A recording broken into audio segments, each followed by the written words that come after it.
En esta ocasión vamos a reflexionar en dos versículos que están registrados en el libro de Apocalipsis, específicamente en el capítulo 2, los versículos 12 y 13. Antes vamos a invocar la presencia divina.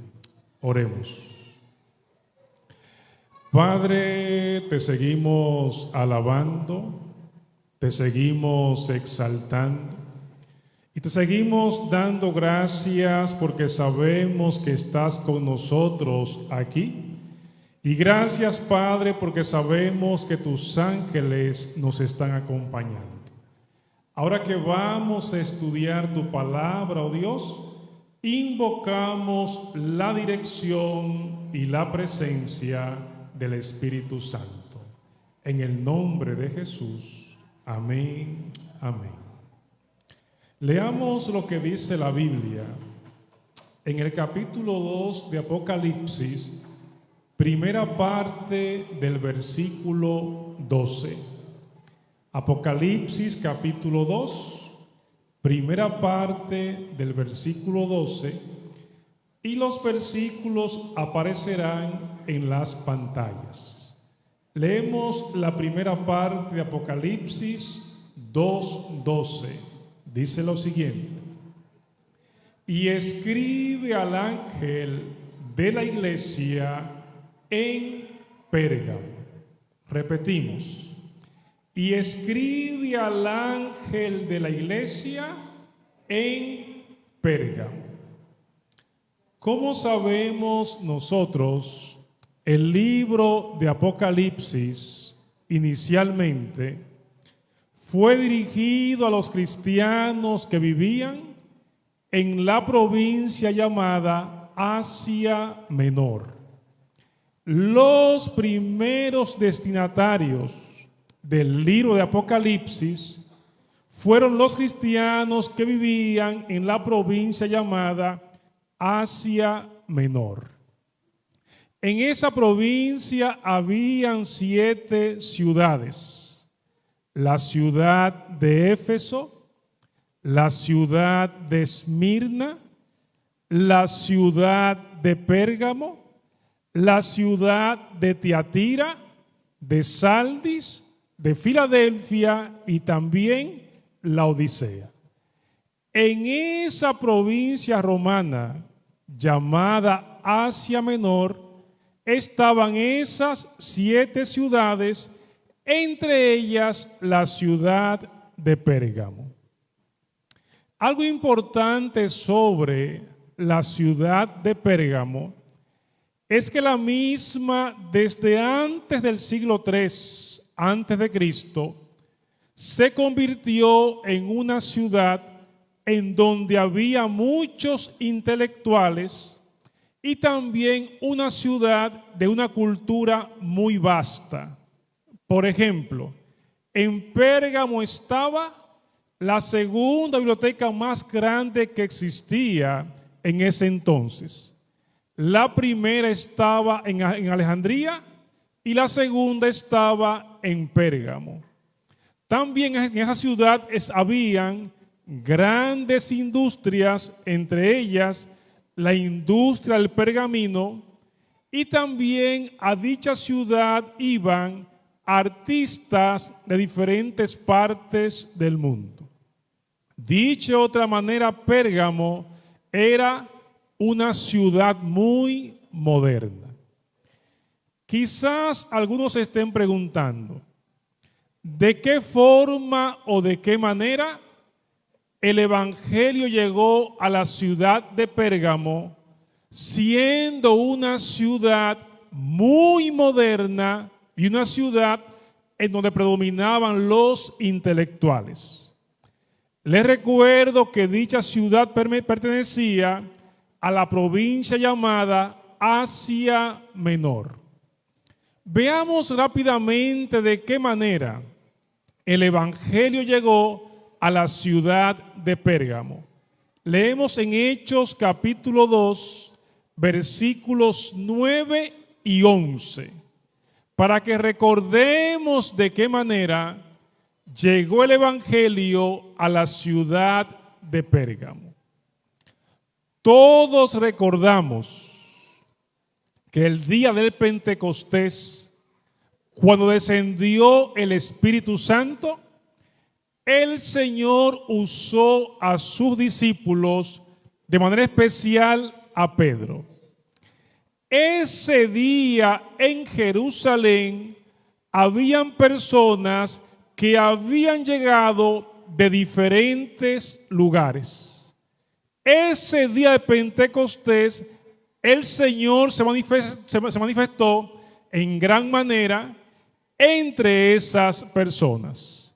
Leemos el texto que dice: partos, medos, elamitas y los que habitamos en Mesopotamia, en Judea, en Capadocia, en el Ponto y en Asia o en Asia Menor, les oímos hablar en nuestras lenguas las maravillas de Dios. El día del Pentecostés estaban presentes en Jerusalén personas que vivían en la provincia llamada Asia Menor. Muchas de esas personas aceptaron al Señor y se fueron hacia Asia Menor con el mensaje de salvación, en donde lo propagaron. Veamos de qué otra manera el mensaje de salvación llegó a la provincia llamada Asia Menor. Leemos en Hechos 19, versículo 10. Dice la Biblia: así continuó por espacio de 2 años, de manera que todos los que habitaban en Asia, en este caso en Asia Menor, judíos y griegos, oyeron la palabra del Señor Jesús. Durante su segundo viaje misionero, el apóstol Pablo duró 2 años en la provincia llamada Asia Menor, predicando el evangelio de salvación. De esa manera, a la provincia llamada Asia Menor, y en este caso a Pérgamo, llegó el mensaje de salvación. Hace un tiempo conversé con una señora, la cual me dio a conocer de qué manera había conocido a Jesús. A esta señora se le murió un ser muy querido, un ser que ella amaba, y la muerte de este ser querido fue de forma inesperada o repentina. Como resultado de ese fallecimiento inesperado, la dama cayó en un estado depresivo. La dama padeció de una depresión sumamente fuerte. Ella estaba tan depresiva que dejó de bañarse por varios días. Estaba sumergida en una tristeza muy profunda y además ella, para dormir, tenía que consumir pastilla. Estaba sumamente depresiva y estaba sumamente triste. Una vecina de ella, al ver esta realidad, decidió ayudarla. ¿De qué manera decidió ayudarla? Invitándole a la iglesia a un culto especial que se iba a realizar. La dama, aunque tenía varios días sin bañarse, aunque tenía varios días sin dormir, decidió ir ese día a la iglesia. Cuenta ella que estando en la iglesia fue tocada por el Señor en esa ocasión. Y que esa misma noche, dice ella, decidió aceptar a Jesús como su Salvador.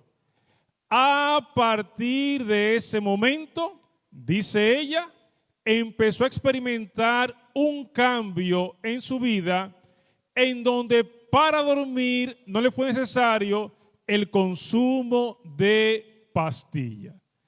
Es importante recordar en esta mañana que el Señor sana, que el Señor restablece y que el Señor hace milagros en beneficio de sus hijos y de sus hijas.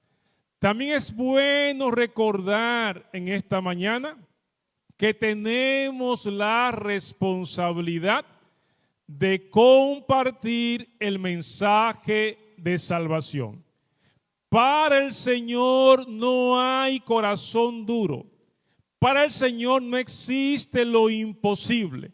Si el Señor se lo propone, puede salvar a cualquier persona.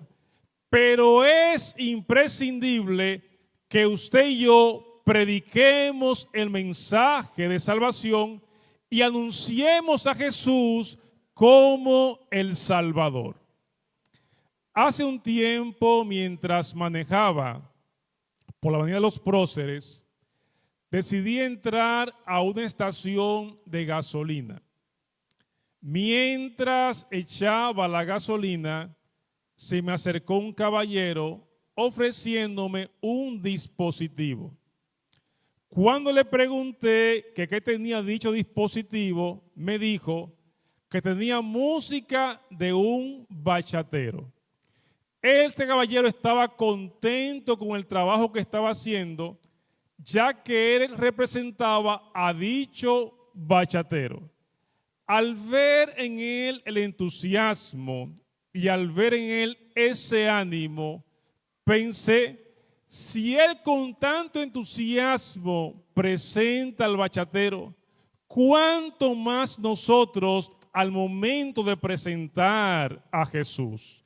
Recordamos en esta mañana que solamente Jesús salva.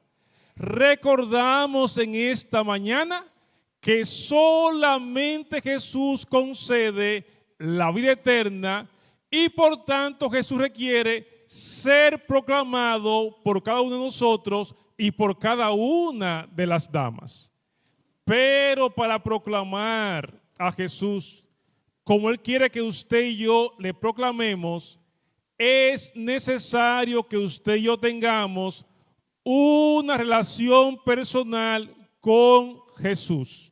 Si estamos vinculados a Jesús, si están vinculadas a Jesús, hablar de Jesús es sumamente fácil.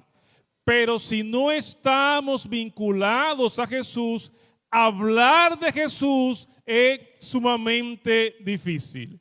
Por tal razón, para proclamar a Jesús, tenemos que estar cerca de Jesús. Leamos una vez más lo que dice en Apocalipsis capítulo 2, versículo 12. Y escribe al ángel de la iglesia en Pérgamo, el que tiene la espada aguda de dos filos, dice esto. Jesús se le dio a conocer a los integrantes de esta iglesia como aquel que tiene la espada, ¿de cuántos filos? De dos filos. Recordando que la espada de dos filos es un símbolo de castigo. El Señor a través de estas palabras dio a conocer que aquellos que decidan no aceptarle, que aquellos que decidan rechazarle, lamentablemente experimentarán el castigo que en su momento ha de venir. Todos sabemos que cuando Jesús muy pronto venga por segunda vez, lo existente será destruido con fuego. Todos sabemos que cuando Jesús muy pronto venga por segunda vez, aquellos y aquellas que no hayan aceptado, lamentablemente serán destruidos. Por esa razón, si le estoy hablando a alguien que está presente en este lugar y que aún no ha aceptado a Jesús como su Salvador, quiero invitarte para que le ceda a Jesús tu corazón, para que le abras al Señor, ya que Él quiere liberarte, Él quiere salvarte y quiere concederte la vida eterna. Leamos lo que dice ahora en el libro Eventos de los Últimos Días, acerca de lo que pasará cuando Cristo venga por segunda vez. Dice lo siguiente, el siguiente slide. Pueden darle. A la venida de Cristo, los impíos serán borrados de la superficie de la tierra. Cuando habla de impíos, se está refiriendo a las personas que rechazaron a Jesús o a las personas que decidieron no aceptar a Jesús. Repetimos, a la venida de Cristo, los impíos serán borrados de la superficie de la tierra, consumidos por el espíritu de su boca y destruidos por el resplandor de su gloria. Cuando Jesús se da a conocer como aquel que tiene la espada en sus manos de dos filos, lo hace con la intención de que entendamos que en su momento aquellos que le hayan rechazado van a experimentar la consecuencia de ese acto. Por eso dice, a la venida de Cristo, los impíos serán borrados de la superficie de la tierra, consumidos por el espíritu de su boca y destruidos por el resplandor de su gloria. Cristo lleva a su pueblo a la ciudad de Dios y la tierra queda privada de sus habitantes. Cuando Jesús muy pronto venga por segunda vez, aquellos que ya le hemos aceptado, ascenderemos con Él al cielo, y aquellos que le hayan rechazado, lamentablemente serán consumidos con el fuego divino. Leamos una vez más lo que dice en Apocalipsis capítulo 2, versículo 12. Yo conozco tus obras, le dijo Jesús, y dónde moras, donde está el trono de Satanás. En la ciudad de Pérgamo, Satanás estableció su trono, porque en dicha ciudad la idolatría ocupó un lugar muy importante. En Pérgamo era adorado Zeus como un dios. En Pérgamo se adoraba a Atenea como una diosa. También en Pérgamo se adoraba a Roma. Y en Pérgamo también era adorado el emperador romano. Satanás estableció en Pérgamo su trono y por tal razón la idolatría predominaba en aquel lugar. Como ustedes saben, las iglesias del Apocalipsis también representan períodos de tiempo. También representan al pueblo de Dios a lo largo de la historia. La iglesia de Pérgamo representa, proféticamente hablando, a los cristianos que vivieron entre los años 313 y 538 de nuestra era. En ese lapso de tiempo, entre el 313 y 538, también el enemigo estableció su trono. ¿De qué manera? De la siguiente manera.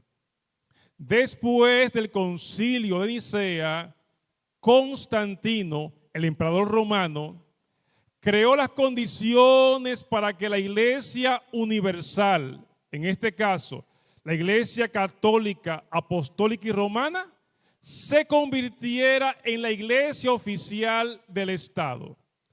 Cuando eso aconteció, se estableció entonces en el cristianismo un falso sacerdocio, una adoración a los santos o supuestos santos, y también una veneración indirecta hacia el sol. Leamos una vez más lo que dice la Biblia. En Apocalipsis capítulo 2, siguiente slide. Pero retienes mi nombre y no has negado mi fe, ni aun en los días en que Antipas, mi testigo fiel, fue muerto entre vosotros, donde mora Satanás. No obstante que en Pérgamo el enemigo estableció su trono, el Señor resalta que los integrantes de la iglesia cristiana en Pérgamo retenían su nombre y al mismo tiempo no negaban su fe. Y trajo a colación el ejemplo de Antipas, que se convirtió en su testigo fiel. Es bueno recordarle parte de la experiencia de Antipas. ¿Quién fue Antipas?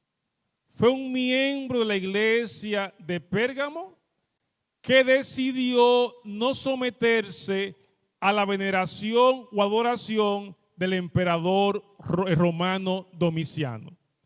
Domiciano había declarado que él debía ser adorado como un dios y Antipas decidió no hacerlo.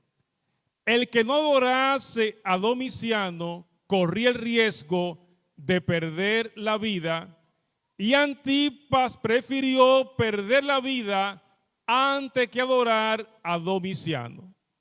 Por esa razón Antipas lo apresaron, lo introdujeron en una especie de toro y dentro de ese toro lo quemaron. Antipas, por su fidelidad al Señor, prefirió morir antes que faltarle al Señor. Sabemos que para serle fiel a Dios en lo mucho, en lo poco hay que serlo. Quien no le es fiel a Dios en tiempo de paz, tampoco lo será en tiempo de guerra. Si en el presente vivimos un cristianismo light o un cristianismo con poco compromiso, es casi seguro que en el futuro, cuando vengan los momentos difíciles, no podamos representar al Señor como Él desea que lo representemos. Por esa razón es que en el presente tenemos que estar vinculados y vinculadas estrechamente con el Señor, para que cuando vengan los momentos difíciles podamos estar de parte del Señor. Leamos lo que dice en el siguiente párrafo acerca de lo que estamos diciendo. Dice en Evento de los Últimos Días lo siguiente: no está lejos el tiempo cuando cada alma, ¿qué cosa? Será probada. Antipas fue probado, también nosotros seremos probados. Repetimos, no está lejos el tiempo cuando cada alma será probada. Se nos presionará para aceptar ¿qué cosa? La marca de la bestia o la observación obligatoria del domingo. Repetimos, se nos presionará para aceptar la marca de la bestia. Dice lo siguiente: aquellos y aquellas, agrego, que paso a paso hayan cedido a las demandas mundanales y se hayan conformado a las costumbres del mundo. Repito, aquellos que paso a paso hayan cedido a las demandas mundanales y se hayan conformado a las costumbres del mundo, sigue diciendo, ahí viene, no les resultará difícil ceder a las autoridades imperantes antes que someterse a la burla, los insultos, las amenazas de cárcel y la muerte. La contienda es entre los mandamientos de Dios y los de los hombres. En la medida que nosotros descuidamos nuestro vínculo con el Señor, en la medida que nosotros somos cristianos pasivos o pasivas, creamos las condiciones para no obedecer al Señor en el tiempo que sea requerido. En el presente no hay persecuciones, en el presente no hay ataques. Sin embargo, el presente es el tiempo indicado para prepararnos. Todos sabemos la experiencia de las hormigas antes de que llegue el invierno. ¿Qué hacen las hormigas? ¿Qué hacen ellas? Ellas empiezan a guardar alimentos para que cuando llegue el invierno tener que comer. Lo mismo fue el caso de la parábola de las vírgenes. Aquellas que se prepararon con anticipación, cuando llegó el novio, estuvieron listas para participar de la boda. Por tal razón, el tiempo presente, el tiempo de paz, de tranquilidad, es el oportuno para irnos preparando de forma tal que cuando llegue el tiempo difícil podamos serle fiel al Señor. No sé si estoy hablando para alguien cuya relación con Dios no está siendo la que desea, o para alguien que solamente se conforma con ser parte de la iglesia. Si ese es tu caso, si esa es tu situación, te invito en el nombre de Jesús a que fortalezca tu vínculo con el Señor. Cristo está cerca. Esto casi se acaba y es importante prepararnos antes que vengan los momentos difíciles. Le pregunto yo a ustedes, ¿qué sentido tiene vivir un cristianismo separado de Cristo? Le pregunto yo a ustedes, ¿qué sentido tiene uno creer ser cristiano y muchas veces no serlo? O le pregunto yo a ustedes, ¿qué sentido tiene vivir una doble vida? En este mundo todo pasa. En este mundo todo va a pasar. Y Jesús nos garantiza la salvación y nos garantiza la vida eterna. Queremos vivir eternamente. Anhelamos ir al cielo cuando Cristo venga por segunda vez. Es imprescindible que fortalezcamos nuestra relación con Él y que procuremos representarlo a Él de la mejor manera posible. No sé si uno de ustedes tiene en esta ocasión un motivo especial de oración o una razón por la cual desean que oremos en esta ocasión. Un motivo personal, familiar, salud. Muy bien. ¿Hay otros motivos en esta mañana? Además de salud, ¿hay otros? La vida espiritual, trabajo, ¿verdad? Salud, vida espiritual, trabajo, hogar, los hijos. ¿Hay otros motivos? Familia, los jóvenes. Vamos entonces a invitar a mi esposa para que me acompañe en esta oración y junto entonces oraremos por esos motivos que ustedes han presentado.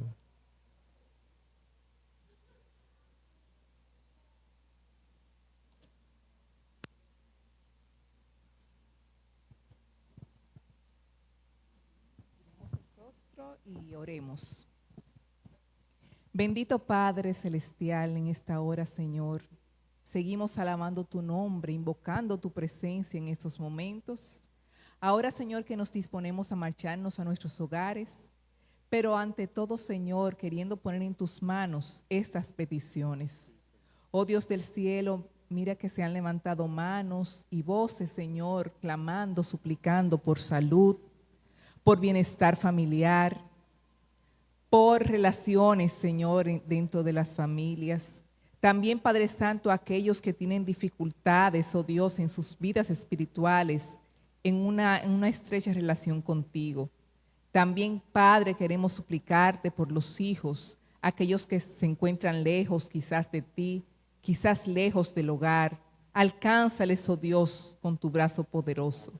Te pedimos, Señor, estos favores y todas las demás peticiones que no se han elevado audiblemente, pero sí en sus corazones. La ponemos en tus manos, oh Señor. En el nombre de Jesús. Amén.